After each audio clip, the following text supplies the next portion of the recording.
Hello बच्चों, एक बार फिर से स्वागत है आपका। आज की क्लास में आप पढ़ेंगे कक्षा 10 के गणित की प्रश्नावली 7.2, जिसमें आपने इसके प्रश्न संख्या 5 तक कंप्लीट कर लिए हैं।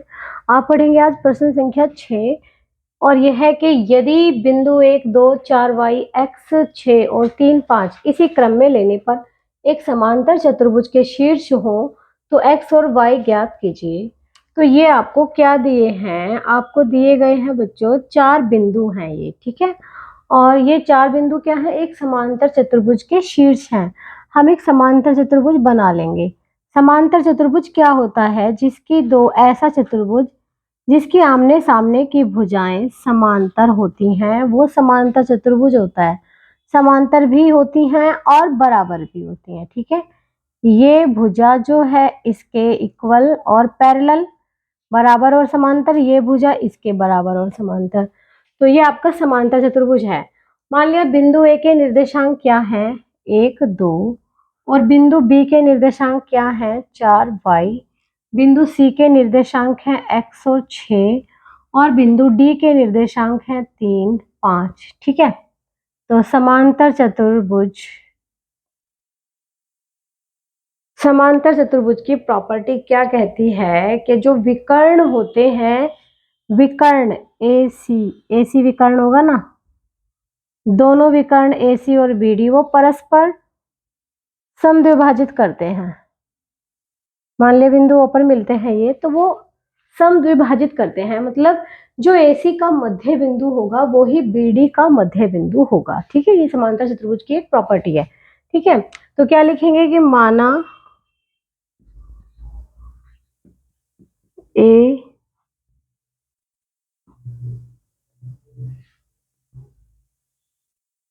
नहीं लिखेंगे क्योंकि ये दिया हुआ है। बिंदु A, B,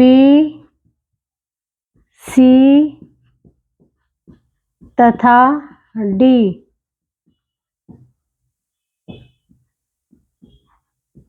समांतर चतुर्भुज ABCD के शीर्ष हैं, ठीक है। हम जानते हैं कि समांतर चतुर्भुज के विकर्ण परस्पर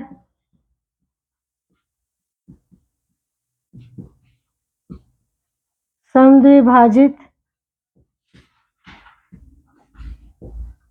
करते हैं, तब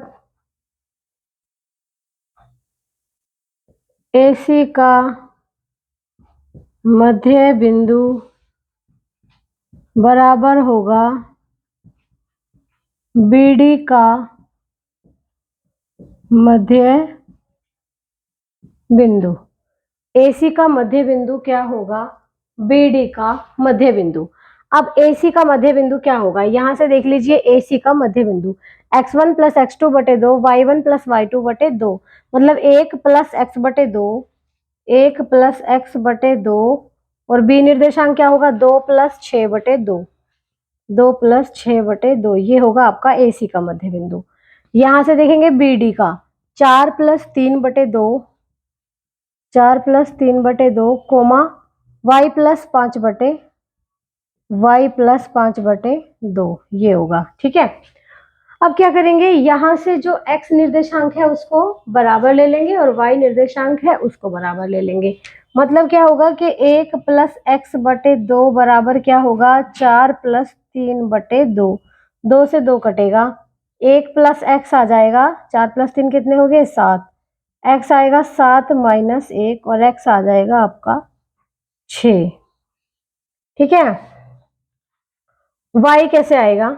2 प्लस 6 बटे 2, 2 प्लस 6 बटे 2 बराबर हम ले लेंगे y प्लस 5 बटे 2 के, y प्लस 5 बटे 2, 2 से 2 कटा, 2 प्लस 6 कितना हो गया? 8, बराबर y प्लस 5, 5 को इधर ले आओ, 8 माइनस 5 बराबर क्या हो जाएगा y।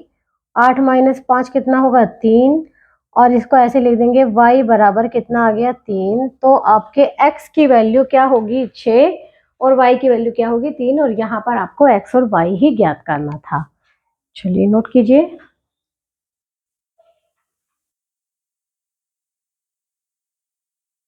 प्रश्न संख्या 7 में आपको दिया है कि बिंदु ए के निर्देशांक ज्ञात कीजिए, जहां ए बी एक वृत्त का व्यास है जिसका केंद्र 2 माइनस 3 है तथा बी के निर्देशांक 1 4 है। तो सबसे पहले आप क्या करेंगे, एक वृत्त बना लेंगे। और वृत्त कैसे बनेगा, आप प्रकार से बनाएंगे। आप कॉपी में मैंने ऐसे ही बना दिया, ठीक है। तो वृत्त का जो व्यास होता है, व्यास केंद्र से होकर जाता है, ठीक है। एक ऐसी जीवा जो वृत्त के केंद्र से होकर जाती है, वो वृत्त का व्यास होता है, ठीक है। तो व्यास क्या है, ए बी है, ए बी व्यास है, और ये केंद्र ओ से होकर जाता है, ये ओ वृत्त का केंद्र है। और आपको दे दिया कि जिसका केंद्र क्या है 2 माइनस 3, केंद्र के निर्देशांक है 2 माइनस 3, ठीक है। और बी के निर्देशांक दे दिए हैं 1 और 4। तो बिंदु ए के निर्देशांक बताने हैं, ठीक है। तो क्या लिखेंगे कि हम सबसे पहले लिख देंगे माना बिंदु ए के निर्देशांक, बिंदु ए के निर्देशांक क्या है, हम मान लेते हैं बिंदु ए के निर्देशांक एक्स वाई है। हमने मान लिया एक्स वाई है इसके निर्देशांक, ठीक है। तब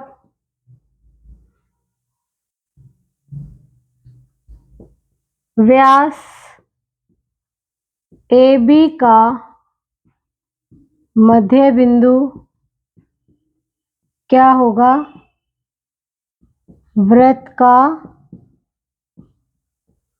केंद्र O। व्यास का मध्य बिंदु क्या होता है, केंद्र, ठीक है।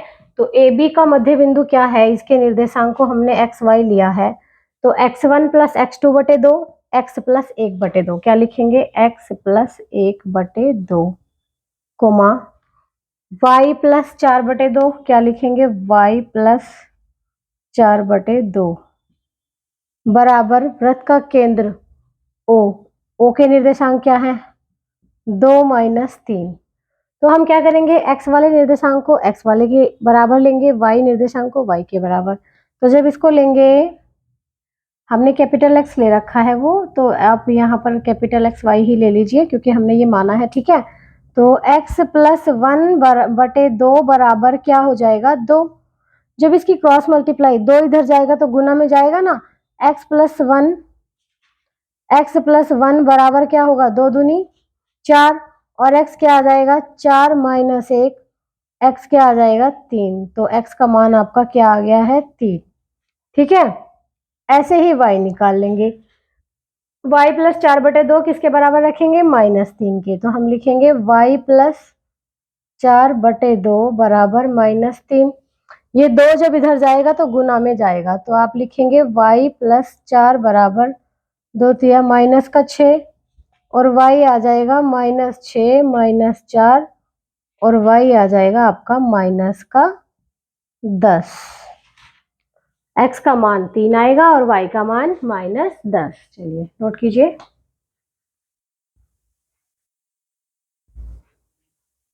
आप चाहो तो ये भी लिख सकते हो, पूछा है ना बिंदु ए के निर्देशांक, तो लिख दीजिए बिंदु ए के निर्देशांक, पूरा लिख दीजिए बिंदु ए के निर्देशांक 3 माइनस 10 है, y माइनस 10 और x 3।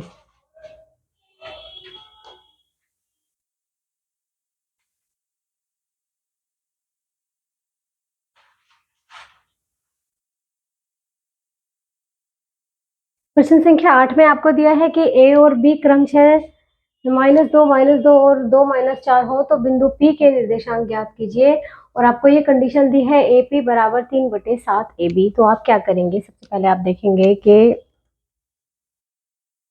यहाँ से आपको दे दिया है AP बराबर 3/7 AB, ठीक है।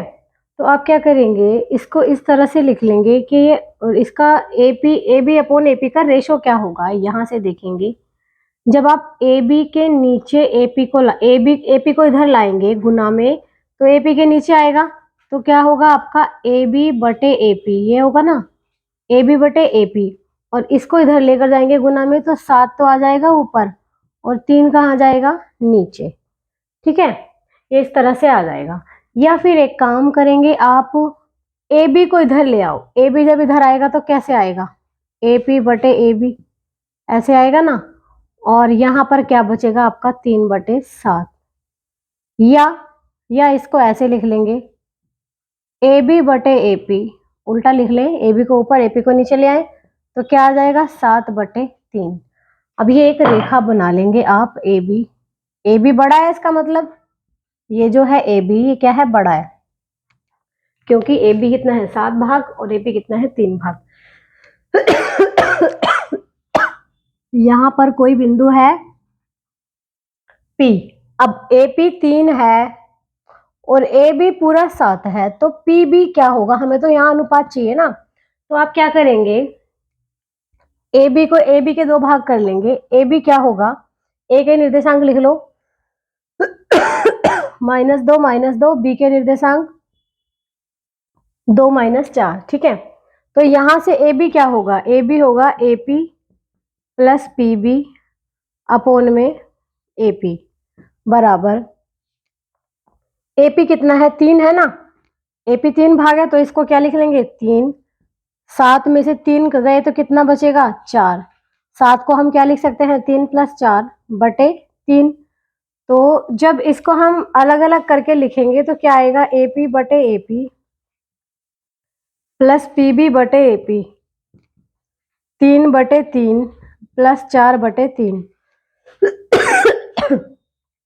ए पी बटे ए पी क्या होगा, 1 प्लस पी बी बटे ए पी बराबर 3/3 क्या होगा, 1 प्लस 4/3, 1 से 1 कट गया, तो यहां से आपका पी बी बटे ए पी बराबर क्या आ जाएगा, 4/3। और अगर रेशो देखें, A P ratio P B, उल्टा करें, ए पी बटे पी बी क्या हो जाएगा, 3:4। तो ये अनुपात आपको मिल गया 3:4। या आप ऐसे भी समझ सकते हैं कि ए पी 3 भाग है, ए पी 3 भाग है, ए बी 7 भाग है, ये पूरा 7 है, ये 3 है, तो ये कितना बचेगा, 4। ऐसे आप सोल्व करके भी निकाल सकते हैं। ठीक है, अब आपको ज्ञात क्या करना है, बिंदु P के निर्देशांक विभाजन सूत्र से निकाल देंगे। बिंदु P के क्या ज्ञात करने हैं, एक्स वाई, यहां सूत्र लगाएंगे, m1 x2 m2 x1 upon में m1 plus m2 coma m1 y2 m2 y1 upon में m1 प्लस m2। m1 कितना है, 3, x2 कितना है, 2, m2 कितना है, 4, x1 कितना है, -2।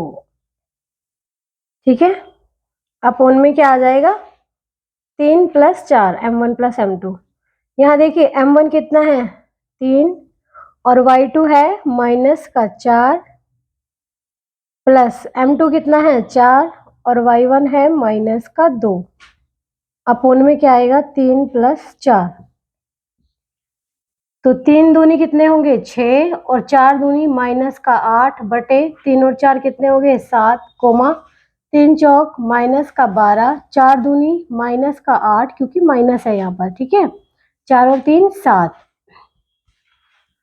6 में से 8 घटाएंगे तो -2 बटे में 7, कोमा 12 और 8 कितने होते हैं, 20, -20 बटे 7। ये होंगे आपके बिंदु P के निर्देशांक, ये ही आपको ज्ञात करने थे।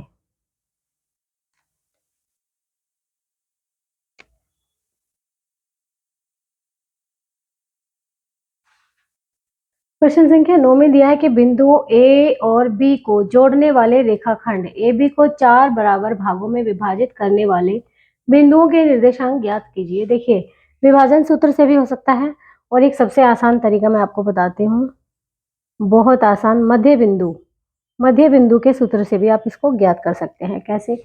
हम एक रेखाखंड बना लेंगे पहले ए बी, ठीक है। यह है आपका एक रेखाखंड ए बी, ठीक है। बोला गया है कि ए बी को जोड़ने वाले रेखाखंड ए बी को 4 बराबर भागों में विभाजित करने वाले, पहले तो रेखाखंड ए के निर्देशांक लिख लो, क्या है? -2 और 2, और बी के निर्देशांक क्या है? 2 और 8।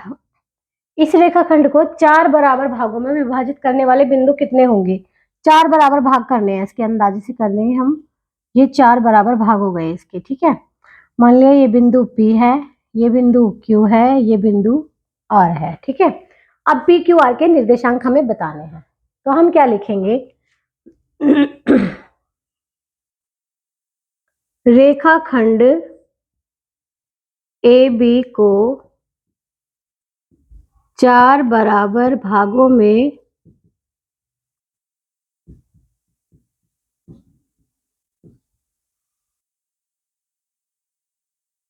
ये हमने माना है, ठीक है। माना रेखाखंड AB को 4 बराबर भागों में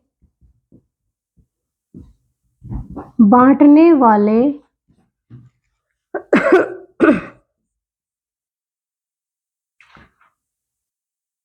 बिंदुओं के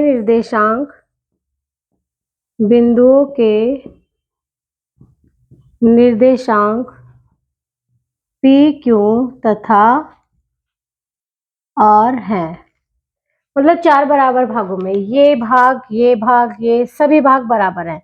अब ये भाग बराबर हैं तो ये पूरा पूरा बराबर होगा इसके, तो क्या लिखेंगे? पी क्यू क्या बनेगा? पी क्यू बनेगा आपका ए बी का पी क्यू नहीं, क्यू बिंदु क्यू क्या बनेगा? ए बी का मध्य बिंदु, ठीक है। इस प्रकार बिंदु क्यू ए बी का मध्य बिंदु है, तब Q के निर्देशांक क्या होंगे? Q के एक्स वाई क्या होंगे? x1 प्लस x2 बटे 2, -2 प्लस 2 बटे 2, 2 प्लस 8 बटे 2। तो यहां से क्या हो जाएगा? -2 प्लस 2 क्या होगा? 0 बटे 2, और 2 प्लस 8 कितना होगा? 10 बटे 2। कितने हो जाएंगे निर्देशांक? 0 और 5। तो हमने इसके निर्देशांक निकाल लिए, क्या आए हैं? 0 और 5, ठीक है। तथा ए क्यू का मध्य बिंदु क्या होगा? P। बिंदु P ए क्यू का मध्य बिंदु है, क्योंकि ये भाग इसके बराबर है तो P क्या होगा? ए क्यू का मध्य बिंदु। तब P के निर्देशांक कैसे निकालेंगे? P के निर्देशांक -2 प्लस 0, -2 प्लस 0 बटे 2, कोमा 2 प्लस 5 बटे 2। तो -2 तो प्लस 0 कितना होगा? -2, -2 बटे 2 कितना होगा? -1, और ये होगा 7 बटे 2। ये आए हैं P के निर्देशांक। R के निर्देशांक क्या होंगे? QB का मध्य बिंदु, ठीक है।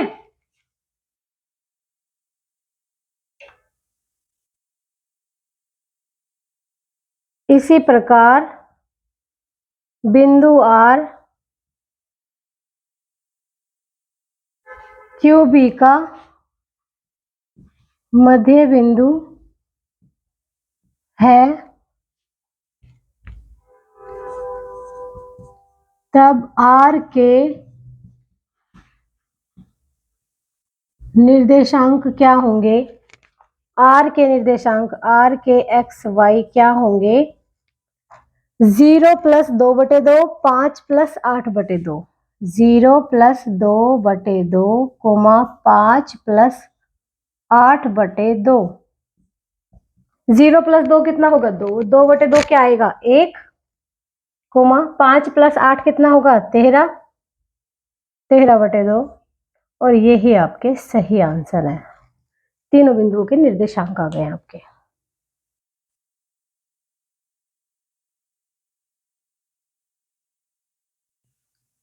आप लास्ट में ये भी लिख सकते हो, अतः रेखाखंड AB को 4 बराबर भागों में बांटने वाले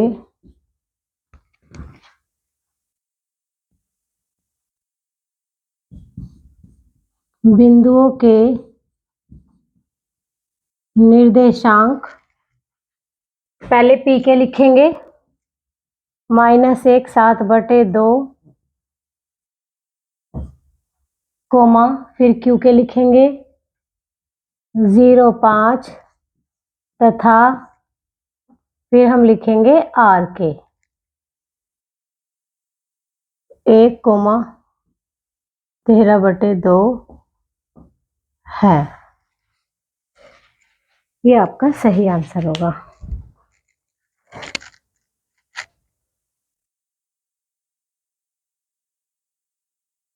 प्रश्न संख्या 10 में दिया है कि एक समचतुर्भुज का क्षेत्रफल ज्ञात कीजिए जिसके शीर्ष इस क्रम में है। ठीक है, तो हम क्या लिखेंगे? लिख लेंगे कि माना A 3 0, B 4 5, C -1 4 और D -2 -1।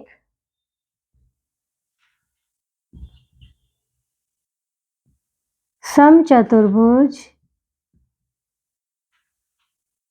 ABCD के शीर्ष हैं। देखिए, समचतुर्भुज का क्षेत्रफल क्या होता है कि 1/2 गुना दोनों विकर्णों का गुणनफल। ठीक है, विकर्ण क्या होंगे? जैसे हम एक समचतुर्भुज बना लेते हैं। समचतुर्भुज होता क्या है? देखिए, ऐसा चतुर्भुज जिसकी चारों भुजाएं बराबर हो, वो समचतुर्भुज होता है। ठीक है, तो इसका क्षेत्रफल क्या होता है? 1/2 गुना ये भुजा गुना ये भुजा। ठीक है, ये ABCD, तो 1/2 गुना AC गुना BD। तो क्या लिखेंगे? विकर्ण AC बराबर क्या होगा? रूट में दूरी सूत्र लगाएंगे, x2 - x1 का स्क्वायर प्लस y2 - y1 का स्क्वायर। AC के लिए x2 ये होगा -1 -x1 होगा 3, इसका स्क्वायर प्लस 4 - 0 का स्क्वायर। तो ये हो जाएगा रूट के अंदर -4 का स्क्वायर और ये हो जाएगा +4 का स्क्वायर। -4 का स्क्वायर भी 16 होता है, +4 का स्क्वायर भी 16 होता है, तो ये रूट 32 आएगा। इसको 4√2 भी लिख सकते हैं। ठीक है, और विकर्ण BD क्या होगा? विकर्ण BD इन दोनों से निकालेंगे, रूट में दूरी सूत्र में वैल्यू रखेंगे, x2 - x1 मतलब -2 - 4 का वर्ग प्लस -1 -5 का वर्ग बराबर। आप देखिए, -2 - 4 क्या होगा? माइनस का 6, माइनस के 6 का वर्ग, और -1 - 5 क्या होगा? ये भी -6, -6 का वर्ग। तो यहाँ से -6 का वर्ग भी +36 होता है, और ये भी -6 का वर्ग भी क्या होता है? 36 प्लस का।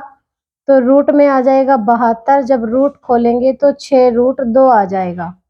ठीक है, तो हम क्या लिखेंगे कि सम चतुर्भुज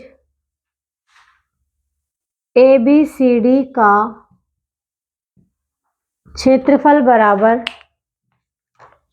1/2 गुना विकर्णों का गुणनफल। तो ये हो जाएगा आपका 1/2 गुना AC गुना BD। 1/2 गुना AC कितना है 4√2, BD कितना है 6√2। तो यहाँ से आपका ये हो जाएगा 4 × 24 गुना √2 कितना हो जाएगा 2/2, 2 से 2 कटेगा तो कितना आ जाएगा 24 वर्ग इकाई, क्योंकि क्षेत्रफल क्या होता है वर्ग, क्षेत्रफल का जो मात्रक होता है वो वर्ग इकाई होता है। ठीक है, चलिए नोट कर लीजिए इसको।